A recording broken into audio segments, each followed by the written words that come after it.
Negara Meksiko adalah sebuah konstitusi Republik Federal di Amerika Utara. Negara ini adalah negara terbesar ketiga di Amerika Latin dan juga negara yang menggunakan bahasa Spanyol paling banyak.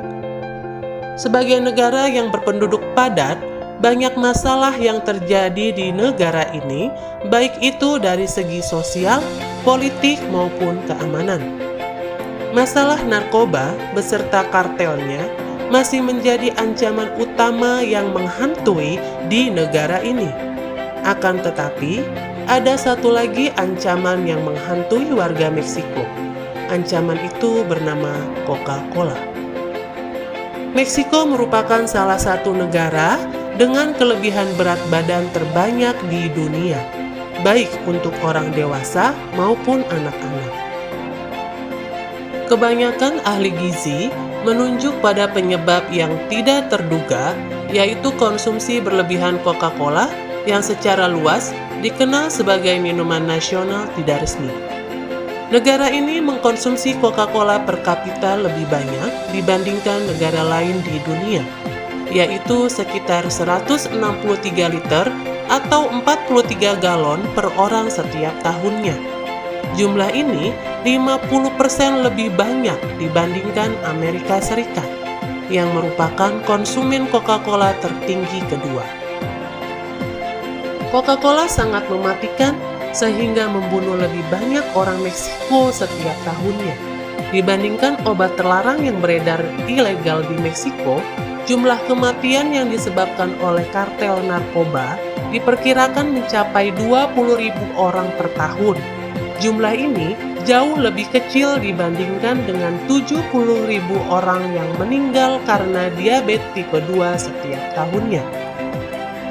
Ada satu wilayah di Meksiko di mana minuman bersoda dikonsumsi lebih banyak dibandingkan wilayah lainnya. Wilayah tersebut adalah Chiapas yang terletak di negara bagian paling selatan dan termiskin di Meksiko.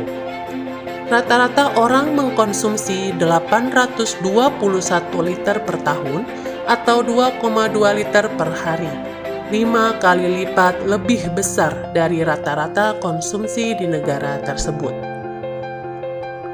Keterikatan masyarakat di sana dengan minuman ini bahkan sudah mencapai tingkat kultural dan spiritual.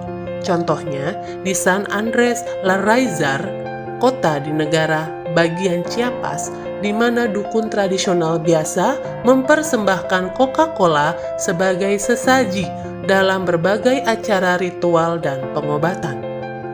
Rasanya yang manis dipercaya akan disukai oleh roh para leluhur mereka. Karena minuman ini sangat populer, sebagian besar anak-anak sudah mengkonsumsinya pada usia 3 tahun. Ada sejumlah faktor yang membawa Chiapas menjadi ibu kota Coca-Cola dunia. Akses terhadap air bersih yang sangat terbatas dan seiring dengan semakin banyaknya urbanisasi dalam beberapa dekade terakhir, wilayah tersebut menjadi semakin tandus, sehingga air menjadi semakin berharga. Terdapat fakta di lapangan bahwa 1 dari 3 rumah tidak memiliki cukup air minum. Hal ini berakibat ribuan orang jatuh sakit setiap tahunnya, sehingga banyak yang beralih ke minuman bersoda sebagai pengganti air.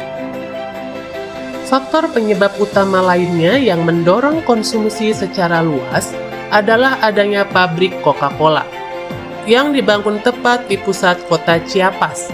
Pabrik yang dibangun pada tahun 1990 ini menghabiskan 1 juta liter air setiap harinya.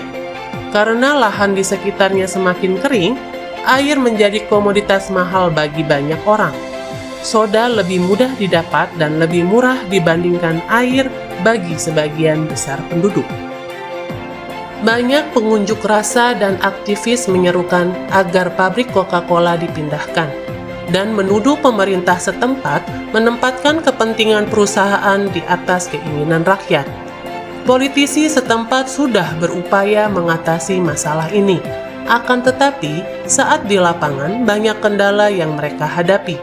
Bukan hanya karena ini, adalah minuman yang disukai, namun juga sudah sangat terkait dengan budaya Meksiko. Minuman ini selalu disajikan di pertemuan sosial, toko-toko pinggir jalan, festival, dan banyak masyarakat adat bahkan menggunakannya sebagai obat suci. Banyak ekonom dan politisi di Meksiko menyalahkan perjanjian perdagangan bebas Amerika Utara yang menghilangkan hambatan perdagangan di perbatasan utara mereka. Perusahaan-perusahaan yang fokus pada usaha minuman memperkerjakan puluhan ribu pekerja setiap tahunnya di bisnis minuman bersoda, dan perusahaan ini bertanggung jawab atas sebagian besar perekonomian mereka. Mengusir Coca-Cola akan sangat tidak populer bagi semua pecandu soda yang tinggal di sana, dan akan berdampak buruk terhadap perekonomian mereka. Hal ini juga dipandang sebagai bunuh diri politik, karena tuduhan pembunuhan lapangan kerja akan terus bertebaran. Pada tahun 2014, pajak gula diterapkan sebesar 1 peso per liter, yang sejauh ini telah memperlambat angka obesitas dan konsumsi soda. Meskipun terdapat kemajuan, negara ini harus berbuat lebih banyak untuk mengatasi endemik soda yang telah berlangsung selama puluhan tahun.